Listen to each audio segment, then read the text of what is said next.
Hi friends, evening டைமாக வந்து நல்லா சாங் போட்டு விட்டுட்டு வேலை செஞ்சாவே நல்லா ஜாலியாக இருக்கும். விலைக்கு வச்ச பாத்திரங்கள் எல்லாத்தையும் எடுத்து வச்சுட்டு இன்றைக்கி மாவுக்கு வந்து ஊற வச்சுருந்தேன்.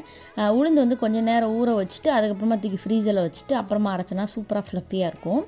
அதனால் வந்து மாவு அரைக்கிறதுக்கு எல்லாமே வந்து ரெடி பண்ணிக்கிட்டு இருந்தேன். பார்த்திங்கன்னா ஈவினிங் டைமாக மாவு அரைச்சி வச்சுட்டு நான் காலையில் எடுத்து பார்த்தோன்னா சூப்பராக புளிச்சு வரும். ஸோ அதனால தான் எப்போயுமே ஈவினிங்காக அரைப்பேன். இப்போ பார்த்திங்கன்னா உளுந்த கொஞ்சம் மிக்ஸி ஜாரில் போட்டு கொரகொரப்பாக அரைச்சிட்டு கிரைண்டரில் சேர்த்தோம்னா வேகமாகவே அரைச்சி முடிச்சிரும்.